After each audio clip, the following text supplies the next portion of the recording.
गोंडा जनपद के गौरा विधानसभा बभंजोत क्षेत्र में डॉक्टर भीमराव अंबेडकर जयंती के अवसर पर विभिन्न स्थानों पर भव्य समारोहों का आयोजन किया गया। इस कार्यक्रम में मुख्य अतिथि के रूप में समाजवादी पार्टी अल्पसंख्यक प्रकोष्ठ के प्रदेश सचिव श्री रईस अहमद शामिल हुए। श्री रईस अहमद ने कूकनगर सहित कई स्थानों पर पहुंचकर डॉक्टर अंबेडकर की जयंती मनाई और उनके विचारों को जनवरी से जनवरी तक पहुंचाने का संदेश दिया। इस दौरान उन्होंने स्थानीय लोगों से रूबरू होकर उनकी समस्याएं सुनी और उनके सुख दुख में सहभागिता निभाई।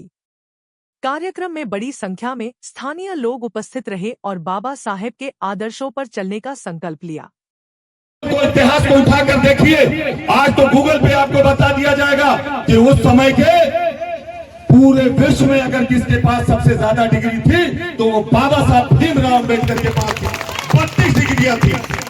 और बाबा साहब को ये कहे कि बाबा साहब ने सिर्फ दलितों के लिए किया है, सिर्फ राजभरों के लिए किया है, सिर्फ चौहान के लिए किया है, सिर्फ मुसलमानों के लिए किया है। मैं बताना चाहता हूं आप लोगों के बीच में कि बाबा साहब ने एक जात के लिए, एक धर्म के लिए नहीं किया है, बल्कि भारत में जितनी जातियां पाई जाती है सबके विकास के लिए बाबा साहब ने सम्मान के लिए किया है, संविधान में व्यवस्था दी है। आज रईस अहमद यहाँ बोल रहे हैं, हमारी तमाम बहनें बैठी हुई हैं, तमाम भाई खड़े हुए हैं।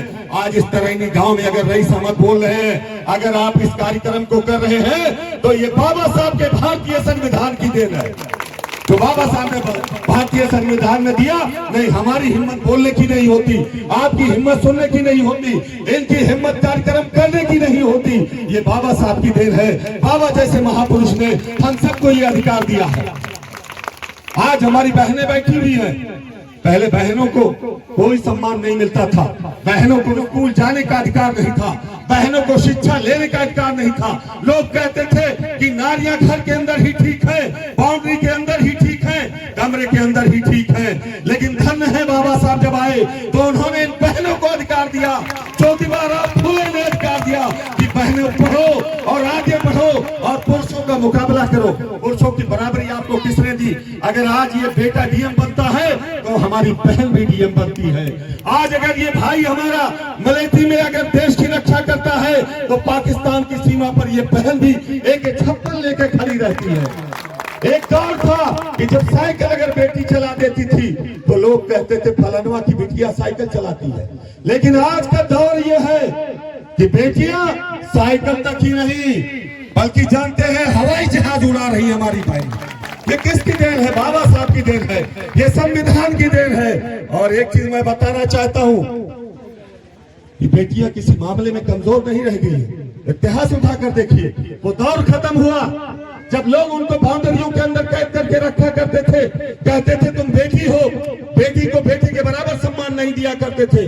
मैं बताना चाहता हूं कि जिस घर में बेटी नहीं है वो घर नर्क है। कोई भाई हो अगर तो बुरा मत मानिएगा भाई, जिस घर में बेटी ना हो वो घर नर्क के बराबर है। हिंदू धर्म में लक्ष्मी कहा गया है, मुस्लिम धर्म में अल्लाह की रहमत कहा गया है। अगर किसी का बाप मर जाए गांव में और उसके पास अगर बेटी ना हो तो गांव के अड़ोस पड़ोस के लोग नहीं जान पाएंगे कि फला का बाप मर गया। लेकिन अगर उसके पास मरने से पहले बेटी थी, वो सौभाग्यशाली था कि अगर बाप मर गया, बेटी अपने ससुराल से चलती है, वहीं से रोते हुए लोगों को पता चलता है कि आज फलाना आदमी मर गया, फला का बाप मर गया। और अगर बेटी नहीं है, बेटा किसी के रोएगा कमरे में और पता लगेगा, पड़ोस के लोगों को पता नहीं लग पाता है कि बाप खत्म हो गया। बेटी जितना कौन करता है? बेटे तो हमेशा बाबूजी हमें वो खतवा लिख दो, वो मकनवा दे दो।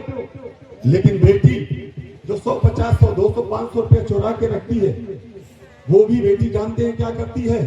लाके अपने बूढ़े बाप को, अपनी बीमार माँ को दे देती है और उसके बाद उनकी सेवा सत्कार निःशुल्क करती है। और जब उसके बाप का अंतिम संस्कार होता है या माँ का अंतिम संस्कार होता है, वो क्रियाक्रम करने के बाद अपने घर फिर रोती हुई चली जाती है।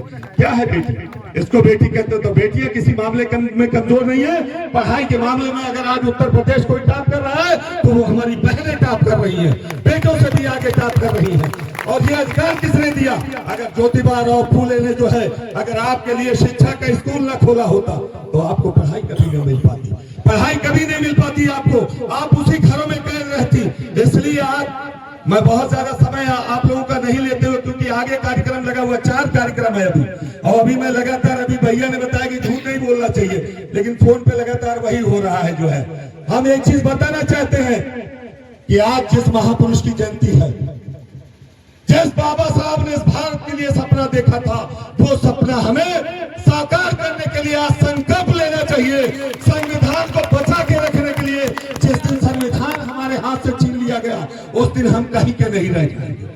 इसलिए संविधान की रक्षा कीजिएगा, देश की रक्षा कीजिएगा, देश की अखंडता के लिए, देश की एकता के लिए, अखंडता के लिए।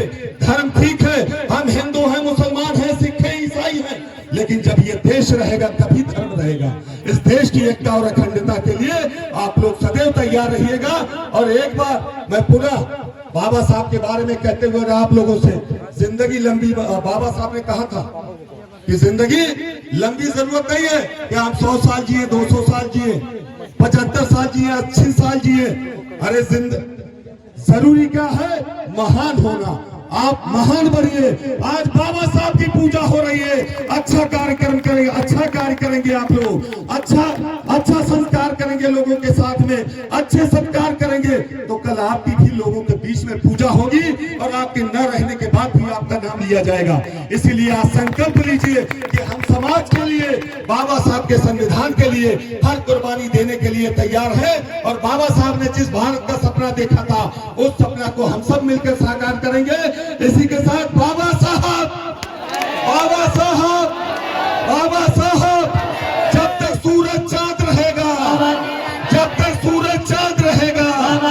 जय हिंद, जय भारत, जय भीम, जय समाजवाद, जय संविधान। बहुत बहुत धन्यवाद।